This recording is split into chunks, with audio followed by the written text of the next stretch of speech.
شهر يغني. اس دن ہر ایک اپنے عزیزوں سے بھاگے، کوئی نیکی نہیں دے گا. اولاد کے واسطے بہت زیادہ چھوڑ کے بھاگ جا رہے نا تم، امید نہ رکھو یہ اولاد تمہاری دور کام آئیں گی. اپنا اپنا سیفٹی کر لو. آخرت کے اے ٹی ایم میں فل بھر لو، دنیا میں نیک عمل کرو. تم بولیں گے اولاد ہمارے کو قرآن پڑھ کے ثواب بخشے گی، انتظار نہ کرو، اپنا پڑھ کے اپنے کو بخشے. اسٹارٹ کر لو دنیا میں خیر خیرات کر کے، قرآن پڑھ کے، نیکیاں کر کے اپنی تیاری خود کر لو. اوم پہ رہو، کسی کے سہارے رکھو. ایک بات سمجھ، جیسے دوسروں کو اشارے ثواب کرتے ہیں نا، اپنے آپ کو کر لو. حضرات علماء بیٹھے ہیں، باقی مسئلے ان سے پوچھتے جاؤ، دھندا ہونا نہ پوچھتے، پوری گتا جا رہے ہماری تھوڑی ہے. علماء سے بھی مسائل پوچھیں. اپنے آپ کے لیے ثواب اسٹارٹ کر لو. اولاد کی امید پر غفلت میں مت رہو. بہرحال تو وہاں پر ایک شخص کے نیکی اور بدی کے پڑھنے برابر ہو جائے، اس سے کہا جائے گا جا ایک نیکی کم پڑی ہے، کسی سے مانگ کے لا. اب سب حشر میں گھوم کے مانگے گا، کوئی نہیں دے گا اسے. وہاں ایک نیکی کے لیے ہر شخص کو محتاج ہوگا، کون کسی کو وہاں سخاوت تھوڑی کرے.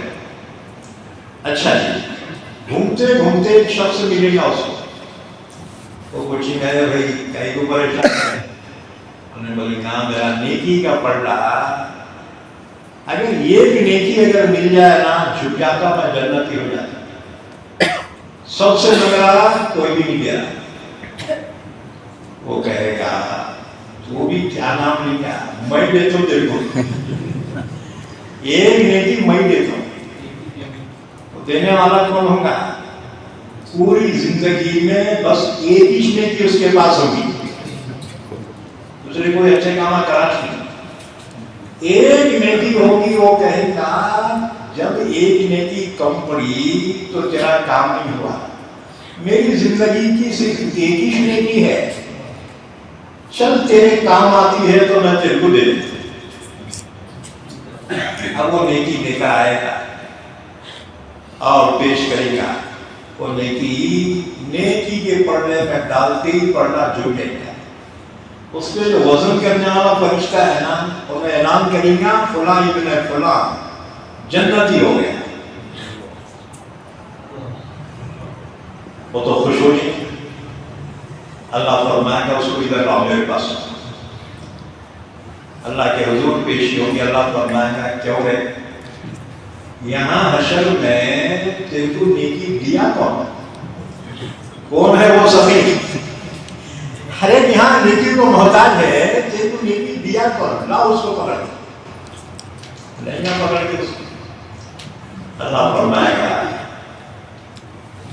یہاں ہر ایک نیکی کو محتاج ہے، تو اپنی نیکی اس کو دیا کیسا؟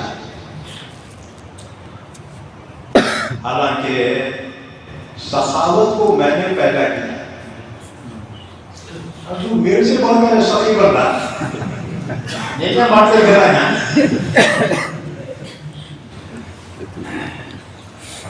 عرض کرے گا پروردگار میری زندگی کی صرف ایک ہی نیکی، ایک نیکی کم پڑی، اس کا معاملہ پینڈنگ میں رہا، پھر میرا کیا حساب کتاب؟ یا اللہ یہ سوچ کر میں نے یہ نیکی اپنے بھائی کو دے دی، چلو میرے بھی تو اس کی تو کام ہے. اللہ فرمائے گا کہ بہت سخی بندہ ہے. اللہ فرمائے گا اچھا چل تیری صفت سخاوت سے میں خوش ہوں، میں اسے بھی جنت میں داخل کر رہا ہوں، تو بھی جنت میں چلا. فَمَنْ يَعْمَلْ مِثْقَالَ ذَرَّةٍ خَيْرًا يَرَهُ. وَمَن يَعْمَلْ مِثْقَالَ ذَرَّةٍ شَرًّا يَرَهُ. ایک ایک نیکی کی قدر کرو، ہو سکتا ہے یہی نیکی تمہارے کام آئے. اصل ہے اللہ کو کوئی عمل تمہارا قبول آ جائے. عمل جو قبول ہو جائے، ایک عمل بھی اور اس کا کام بن جائے. وہ نیکی جو مقبول اللہ کے پاس ہے وہ کون سی ہے؟ اسی ایک نیکی تک پہنچنے کے لیے سارے پاپڑ بیلنے پڑے. اتنے نمازاں، روزے، جماعتاں قیدے حاصل، وہ ایک مقبول نیکی حاصل ہو جائے جس پر اللہ تعالیٰ اپنے مہربانی کا فیصلہ فرماتے. کسی نیکی کو حقیق نہ سکتے. اللہ فرمائے گا اچھا جا، اسے بھی جنت میں داخل کیا اور تجھے بھی جنت میں داخل کرنا، جنت میں داخل. ایک مرتبہ رسول اللہ صلی اللہ علیہ وسلم کے زمانے میں ایک جنازہ ہے. جنازہ رسول اللہ صلی اللہ علیہ وسلم نے فرمایا صف درست کر، نماز پڑھانے کے لیے آپ آگے بڑھیں. دیکھو نماز جنازہ اصل سے نماز نہیں ہے بلکہ میت کے لیے دعا ہے. کیونکہ نماز میں تو رکوع سجدے بھی رچنا بھی ہے، وہاں کیا جنازے کو دھڑک دیتے کیا ہے اور نماز تو نہیں ہے، وہ تو دعا ہے میت ہے. بہرحال حضور نماز پڑھانے کے لیے آگے بڑھے. کسی صحابی نے کہا یا رسول اللہ آپ ایسے شخص کی نماز پڑھائے جس کی کوئی نیکی ہم نے کبھی نہیں دیکھی. یہ اتنا برا آدمی ہے، اس کی ایک نیکی بھی ہم نے کبھی نہیں دیکھی، آپ نماز پڑھا رہے. رسول اللہ صلی اللہ علیہ وسلم اپنے سے فرمایا تم میں سے کسی نے اس شخص کی کوئی ایک نیکی بھی دیکھی ہو وہ بیان کرے. ایک صحابی نے کہا یا رسول اللہ اس شخص کی ایک نیکی مجھے معلوم ہے. حضور نے فرمایا بیان کرو. وہ صحابی نے کہا حضور ایک مرتبہ ایک مقام پہ لشکر اسلام پڑاؤ ڈالے ہوئے، دشمن کا خوف ہے، سب تھکے ہوئے نہیں، سب سو گئے. میں نے دیکھا دو آنکھیں لشکر اسلام کی حفاظت میں جاگ رہی ہیں. یا رسول اللہ وہ کوئی اور نہیں یہی شخص تھا، لشکر اسلام کی حفاظت میں یہ جاگ رہا تھا. بس اتنی نیکی اس کی معلوم. حضور فرمایا بس صف درست کر.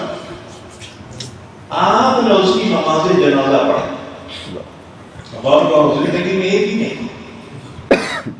اللہ کے نبی صلی اللہ علیہ وسلم نے نماز جنازہ پڑھی اور جنازے کو خود کاندھا دیا. جب قبر کے پاس جنازہ لایا گیا اللہ کے نبی صلی اللہ علیہ وسلم سے اسے اپنے ہاتھوں سے قبر میں اٹھایا، اپنے ہاتھوں سے مٹھی دی اور اس کے بعد اس سے خطاب کرتے فرمایا اے فلاں ابن فلاں تیرے بارے میں تیرے بھائیوں کا یہ گمان ہے کہ تو جہنمی ہے، لیکن میں اللہ کا رسول گواہی دیتا ہوں کہ تو جنتی ہے. فَمَنْ يَعْمَلْ مِثْقَالَ ذَرَّةٍ خَيْرًا يَرَهُ. ایک نیکی بھی خدا کو مقبول ہو جائے، قبول ہو جائے، اس کا بیڑا پاک. اور اگر یہ غلطی بھی خدا کو ناپسند آئے اور اس کا بیڑا تو غلط ہو جائے. ام المؤمنین عائشہ صدیقہ رضی اللہ عنہا نے فرمایا رسول اللہ صلی اللہ علیہ وسلم نے ارشاد فرمایا من نوقش فقد غضب. اللہ کسی کو روک کر پوچھنا شروع کر دے کیوں ہے یہ کیوں نہیں کرا، یہ کیوں کرا، حضور نے فرمایا اس کو یقیناً عذاب دیا جائے. حضرت عائشہ کہتی کہ رسول اللہ صلی اللہ علیہ وسلم یہ جو قرآن میں ہے فَسَوْفَ يُحَاسَبُ حِسَابًا يَسِيرًا، اللہ آسانی سے حساب لکھا، تو آسانی سے حساب کا کیا مطلب؟ آپ تو کہتے ہیں اللہ پوچھنا شروع کر دے جہنم میں چلے گا میں، پھر آسان حساب کا کیا مطلب؟ حضور نے فرمایا عائشہ آسان حساب یہ ہوگا اللہ کے سامنے پیشی ہوگی، اللہ دیکھ کر فرمایا گا اچھا جا جنت میں چل، یہی ہے آسان حساب۔ اگر روک کر پوچھنا شروع کر دے تو بندہ جواب نہیں دے سکے گا، کیونکہ اللہ کی نعمتیں بے شمار ہیں اور بندوں کی طاقتیں گن گن کر، تو آسان حساب یہ ہے کہ بندے کی پیشی ہوگی اللہ کے سامنے، اللہ دیکھ کے فرمائے گا اچھا جا جنت میں ڈال۔ اسی لیے حضور دعا فرماتے تھے اللہم حاسبنی حسابا یسیرا، اللہ میرا حساب آسانی سے دے۔ اصل میں امت کو تعلیم دینا مقصود ہے، امت بھی ہمیشہ دعا کرتے رہے کیونکہ اللہ کے معیار کے مطابق ہماری نیکیاں تو دعا کرتے رہے اللہم حاسبنی حسابا یسیرا، اللہ ہمارا حساب آسانی سے دے۔ تو وہاں میزان میں نیکی اور بدی تو نہیں ہے۔ ایک بات یاد رکھو کہ کافروں کے لیے بس ڈائریکٹ جہنم ہے، اور ایمان والوں کے لیے ترازو ہے اعمال کی، نیکی اور بدی تولنے۔ لیکن صابرین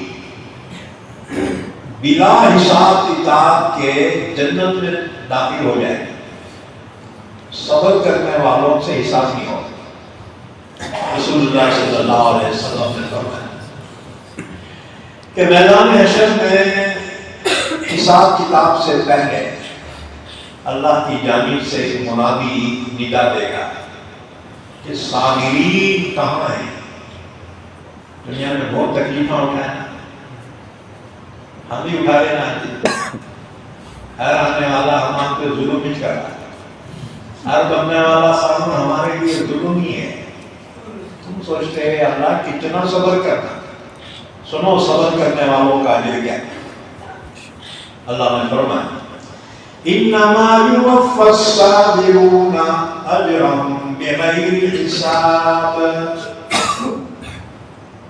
تو اللہ کی طرف سے منادی ندا کرے گا صابرین کہاں ہیں؟ صابرین کھڑے ہو جائیں گے، تم بولیں گے ہم بھی کھڑے ہو سکتے ہیں، وہاں 2 نمبر نہیں چلے گا، اور چیٹنگ نہیں چلے گی، وہاں تو ہورنگ نہیں چلے گی، وہاں یہاں تو نسلہ مار مار کے جو ہے فرسٹ نمبر سے 500 میں کوٹے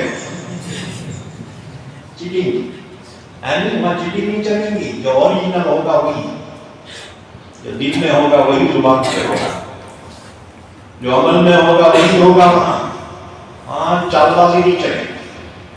صابرین کھڑے ہو جائیں، اللہ فرمائے گا میرے لوگوں جاؤ جنت میں داخل ہو۔ اب صابرین جنت کی طرف چلے، فرشتے راستے میں ملیں گے، انہوں نے ادھر وہ کہیں گے کہ ہم جنت میں جاتے ہیں، فرشتے کہیں گے واہ واہ ابھی تو حساب بھی نہیں شروع ہوا اور اس سے پہلے تم جنت میں، وہ کہیں گے ہاں ہم صابرین ہیں، اللہ کے حکم سے جنت میں داخل کیے جا رہے ہیں۔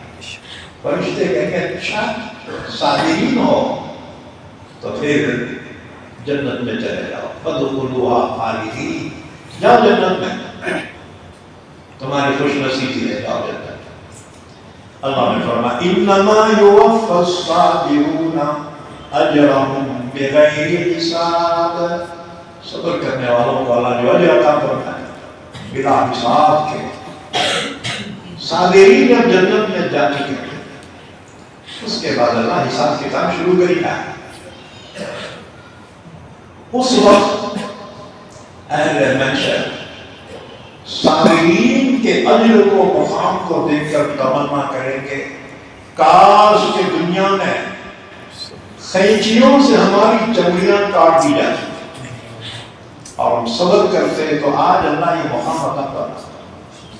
اس لیے ایمان والو حالات سے گھبراؤ نہیں، نا امید نہ، تم صبر کرو۔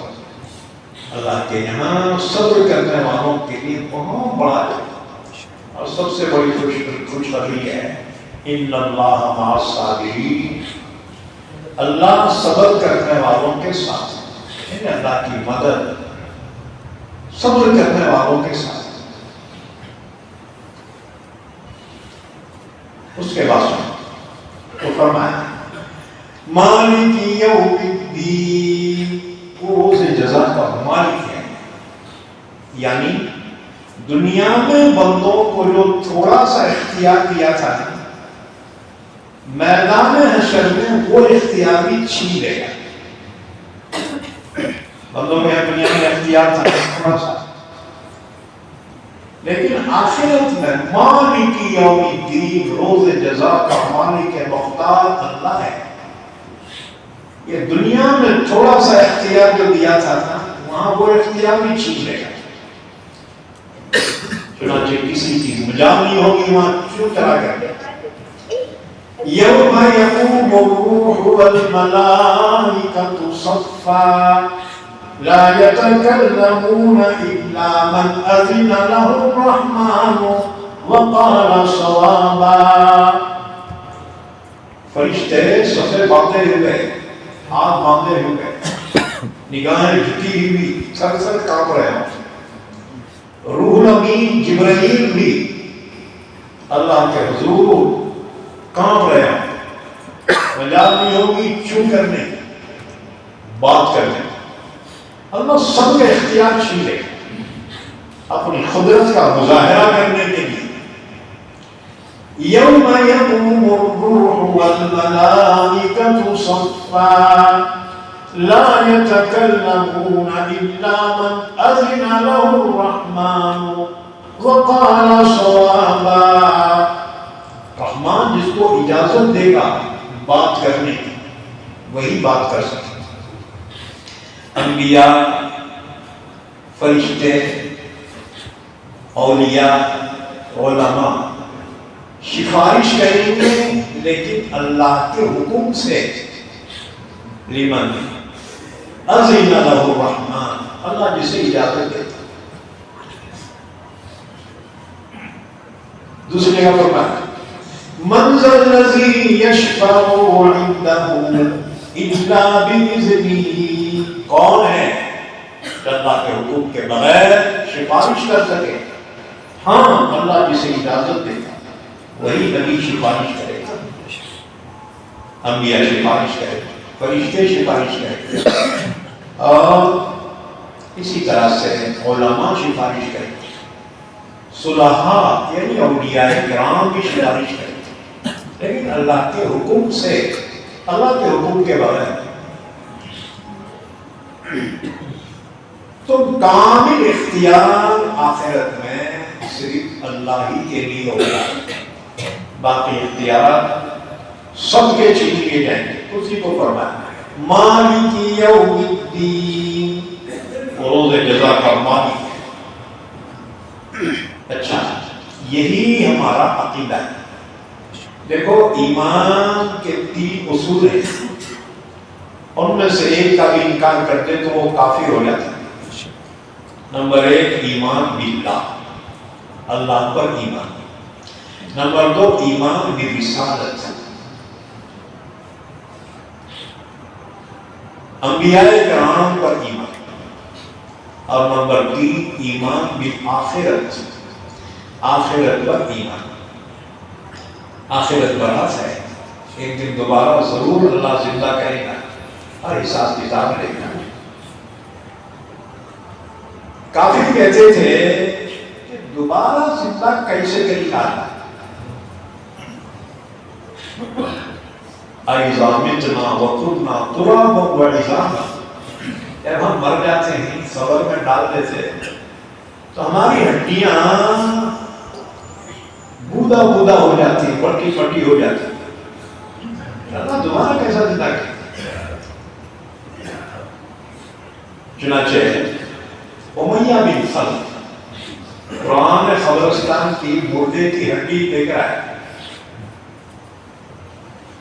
اور اس کافر نے حضور کے سامنے بتا کے کہا محمد تم کہتے ہو کہ اللہ دوبارہ زندہ کرے گا، دیکھو یہ مردے کی ہڈی لایا میں، قرآن نے مردے کو، اور اس کو مسئلہ ایسا مسل سے اندر سے مٹی گڑ کے رکھے، کہنے لگا من یحیی العظام وہی رمیم، یہ ہڈی تو بودا بودا ہو گئی، اس کو دوبارہ کون زندہ کرے گا؟ اللہ نے اس کا سوال اور اپنا جواب دونوں سورہ یاسین میں بیان کیا۔ اولم یر الانسان انا خلقناہ من نطفۃ فاذا هو خصیم مبین، دیکھا اس انسان کو کب وقت ہم نے پیدا کیا اس سے معمولی قطرہ منی سے، یہ ہمارے سے جھگڑا کرا، ہمارے سے پکا رہا۔ اولم یر الانسان انا خلقناہ من نطفۃ فاذا هو خصیم مبین، خصیم جھگڑا ہوئی، ہمارے سے جھگڑا کرا، اپنی پیدائش کو بھول گیا۔ وَضَرَبَ لَنَا مَثَلًا وَنَسِيَ خَلْقَهُ، ہمارے سامنے مثال پیش کر رہا ہے، پرانے مردے کی پرانی ہڈی لا کے اسے مثل میں مٹی جھڑا کے بڑھا، قَالَ مَن يُحْيِي الْعِظَامَ وَهِيَ رَمِيمٌ، یہ ہڈیاں بودا بودا ہو گئی، ان کو دوبارہ کون زندہ کرے گا؟ قل یحییہا الذی انشأہا اول مرہ وہو بکل خلق علیم۔ اے نبی آپ جواب دو اس قوم کو کہ وہی اللہ اس کو دوبارہ زندہ کرے گا جس نے اس کو پہلی مرتبہ پیدا کیا۔ کسی چیز کا پہلی مرتبہ بنانا مشکل ہے، ایک مرتبہ بنا دیا دوبارہ توڑ کے اور بنانا کیا مشکل؟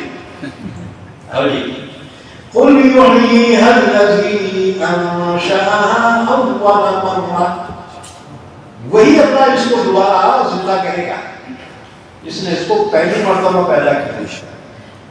اب رہ گئی یہ بات آدم علیہ السلام سے لے کے آگے کے قیامت تک، اسی زمین میں دفن ہوئے نا بھی دفن ہونے والے، ایک ایک قبر میں ہزاروں مردے دفن ہوئے ہوں گے، اب مٹی ایک دوسرے سے مکس ہو گئی ہوں گی نہیں، ایک دوسرے کی مٹی ایک دوسرے سے مکس ہو گئی، اب کیسا معلوم ہونا کس کی مٹی کون سی ہے؟ پھر بنانا کتنا مشکل ہے کہ اللہ نے فرمایا نادانوں اپنے اوپر تصور نہ کرو، وَهُوَ بِكُلِّ خَلْقٍ عَلِيمٌ، وہ مخلوق کے ذرے ذرے سے واقف ہے، ہمارے کو مشکل ہوگی کون سی مٹی کس کی ہے، لیکن اللہ کے لیے جس میں خالق اور مالک ہے اس کے لیے کیا مشکل؟ وَهُوَ بِكُلِّ خَلْقٍ عَلِيمٌ۔ اچھا اللہ کو مٹیریل جمع کرنے کی کیا ضرورت ہے؟ پرانا اسکیل جمع کرنے کی ضرورت کیا ہے؟ پرانا بھنگار جمع کرنے کی کیا ضرورت ہے اللہ؟ وہ تو اس کی ایسی قدرت ہے، انما امرہ اذا اراد شیئا ان یقول له کن فیکون، وہ تو بس ارادہ کرنے کسی چیز کے وجود میں لانے کا، تو کہہ دے کن ہو جا فیکون، فوراً وہ وجود میں آ جاتے۔ اسے مٹیریل جمع کرنے کی، مستریاں کی، مزدوراں کی کیا ضرورت ہے جس میں؟ اللہ تعالیٰ اس کا محتاج ہے، وہ تو بڑا جو ہے خلاق العلیم ہے، اسے اس کی ضرورت نہیں۔ انما امرہ اذا اراد شیئا، اس کا معاملہ یہ ہے کسی چیز کو پیدا کرنے کا بس ارادہ کرنا، فإنما يقول له كن فيكون، پہلے ہو جا، بس وہ ہو جاتا. اور اللہ تو لفظ کن کا بھی محتاج نہیں. یہ تو ہمارے موٹے دماغوں کو سمجھانے کے واسطے ہے، یعنی بس اس کا ارادہ ہی کافی ہے.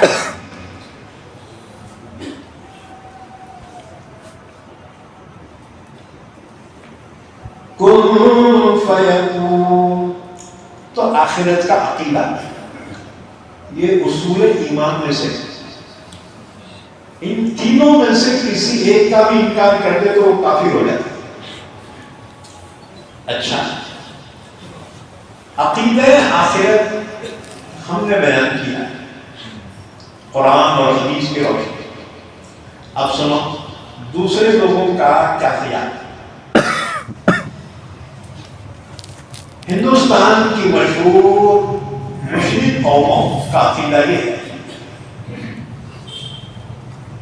کہ قانون مکافات عمل کے خلاف خدا بھی نہیں کر سکتا.